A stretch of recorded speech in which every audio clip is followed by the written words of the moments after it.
नाज़रीन आदाब, ATR news channel में आप सभी का इस्तकबाल है। आइए डालते हैं आज की अहम खबर पर एक नज़र। ऐसे ही अहम और ख़ास खबरों के लिए ATR न्यूज़ को लाइक करें, सब्सक्राइब करें, शेयर भी ज़रूर करें। यहाँ पर अगर खड़े हुए हैं इंशाअल्लाह 11 तारीख के दिन हम सब पतंग उड़ाने वाले हैं। मेरे भाइयों, यकीन मानिए कोचा धामन से एक ऐसा लगाव है।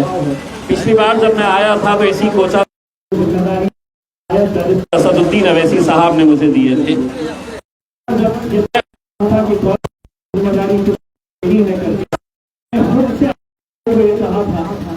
कि असल भाई मुझे पता नहीं है कि जमीन से क्यों इतना लगाव है, इन दीवारों से मुझे क्यों इतनी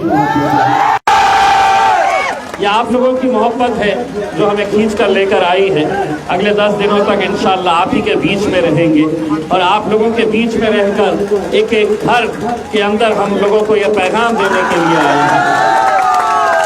ये पैगाम देने के लिए आए हैं कि आज मुल्क के जो हालात है आप अच्छी तरह से बखूबी जानते हैं कि किस तरीके से सियासी पार्टी चाहे कोई भी हो, आप चाहे विपक्ष की पार्टियां ले लीजिएगा, भारतीय जनता पार्टी ले लीजिएगा, या सत्ताधारी पक्ष के अंदर बैठे हुए अगर कोई लोगों के बारे में अगर आप बात करें तो कोई भी पार्टी हो, इनके सबके निशाने के ऊपर से बैरिस्टर असदुद्दीन अवैसी और मजलिस इत्तेहाद उल मुस्लिमीन, ये हर एक की कोशिश यही रह रही है कि हम मजलिस को कैसे ऊपर आने नहीं दें, मजलिस को कैसे हम नाकामयाब करें। ये सभी राजनीतिक पार्टियों ने एक साजिश कर ली है।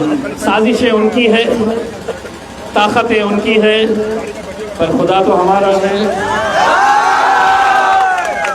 और यही साजिशों का नतीजा है कि आप लोगों के बीच में भी आएंगे बहुत सारे लोग और ये कहेंगे कि फला पार्टी को वोट दे दे, इसे वोट दे दे, उसे वोट दे दे। देखिए, बिहार के अंदर 243 सीटें हैं, मजलिस कितने चंद सीटों के ऊपर लड़ रही है। तो अगर कोई ऐसा स्टेज लगाकर भाषण देने वाला है तो एक नौजवान बीच में खड़े रहना और उसको बोल देना कि बाकी सीटों के ऊपर तेरे को जो लेना है ले ले, लेकिन जहां पर पतंग रहेगा, जहां पर मजलिस इत्तेहाद उल मुस्लिमीन ने अपने चंद उम्मीदवार खड़े किए हैं, वहां पर सिर्फ पतंग ही चलने वाली है। तो अपना वक्त जाया ना करें। क्यों जबरदस्ती आके पैसा खर्चा कर रहे, स्टेज लगा रहे हैं, बड़बड़ करके चले जा रहे हैं करके, ना कोई सुनने वाला है ना कोई देने वाला है करके। ये तमाम जितने बुजुर्ग खड़े हुए हैं, मैं जब भी इन बुजुर्गों को देखता हूँ उनकी आंखें मुझे जवाब देती है कि बेटा तुम मेहनत करो, इंशाअल्लाह अल्लाह तुम्हें यकीनन पता करने वाला है। आज दुनिया ये देखना चाहती है कि जिस जमात के बारे में बैरिस्टर असदुद्दीन अवैसी साहब के बारे में कहा जाता था कि ये सिर्फ हैदराबाद तक रहने वाली जमात है, हैदराबाद से इनका एक MP आता है और एक ही MP रहेगा जिंदगी भर, ये तमाम मुखालिफिन कहते हैं। लेकिन मुझे मालूम है कि पिछले बार जब लोकसभा के अंदर असदुद्दीन अवैसी साहब गए थे तो उनके साथ उनका एक भाई इम्तियाज जलील भी वहां पर गया, और वहां पहुंचाने के अंदर ये जरूरी नहीं है कि इलेक्शन से वोटों से जीते जाते हैं करके।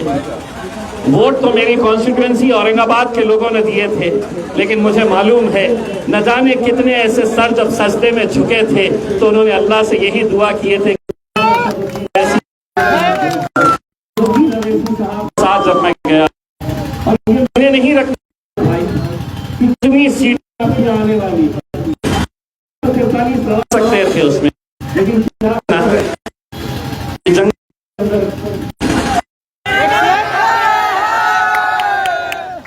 कौन गिनता है जंगल के अंदर जाकर कि कितने कुत्ते घूम रहे हैं, कितने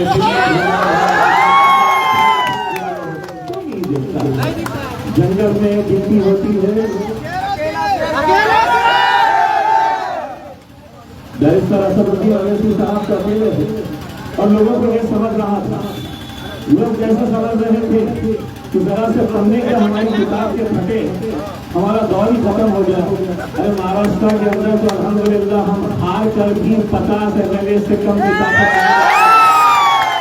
क्योंकि आवाम जिसके साथ होती है, आवाम जिसके साथ होती है वही राजा होता है।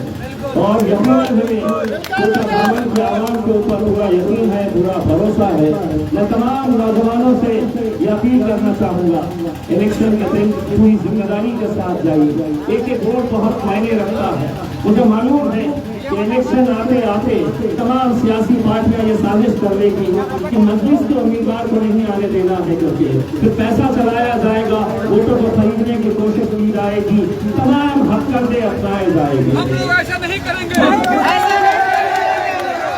ऐसा बात नहीं करेंगे। मुझे पूरा यकीन इसलिए है कि पैसा देकर अगर मैं बड़ी से बड़ी मंडी चले जाऊँ तो वहाँ उस मंडी के अंदर मैं कुत्ते का बच्चा खरीद के ला सकता हूँ, लेकिन शेर का बच्चा बाजार इसीलिए मुझे अपनी आवाम के ऊपर पूरा यकीन है, पूरा भरोसा है। और इसी यकीन की बुनियाद के ऊपर मैंने असद साहब को कहा है कि असद भाई कैसा रहमान आप मेरी झोली में डाल दीजिएगा, आप लोगों को आप सरवर भाई को जिताएंगे, कामयाब करेंगे। का एक जलसा होने वाला था, लेकिन बारिश इतनी तेज होने की वजह से जलसा नहीं हो पाया है। अब इंशाल्लाह 2 तारीख के दिन इंशाल्लाह 2 तारीख के दिन असद साहब का बिशनपुर के अंदर जलसा है, और उस जलसे के अंदर हम भी आएंगे। और जितने भी छोटे छोटे प्यारे लोग घूम रहे हैं ना, ये हमारी फितरत ऐसी है साहब के वो रखते नहीं, तो सूट समेत लौटा देते हैं। 2 तारीख के दिन पूरा सूट समेत लौटा देंगे। ये भी जो भी ज्यादा फड़फड़ा रहा है उसको बोल देना कि 2 तारीख के दिन सत्ता आने वाले हैं। मैं आप लोगों से सिर्फ यही इंतजार करने के लिए आया हूँ कि सरवर भाई के लिए आप लोग मेहनत करिए, आप लोग पूरी जद्दोजहद लगा दीजिएगा, क्योंकि सरवर भाई को जिताने का मतलब ये है कि आप अख्तर ईमान साहब के हाथ को मजबूत करिए।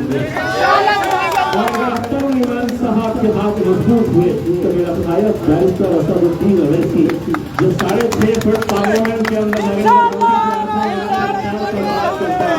उनकी ताकत तो ये सिलसिला ऐसा ही चलता रहेगा। कामयाब करेंगे, ताकत मिलेगी मेरे नायब बैरिस्टर असदुद्दीन अवैसी साहब को।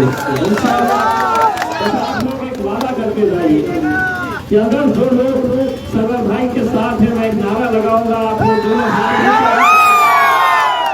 ऊंचा करके मेरे साथ उस नारे के अंदर आवाज लगाइएगा कि तेरा मेरा रिश्ता क्या,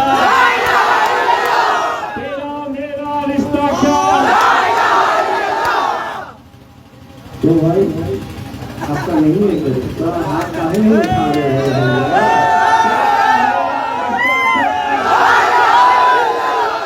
बस यही सुनकर उन्हें तकलीफ होती है और मेरी फितरत है कि उन्हें तकलीफ देते रहना चाहिए।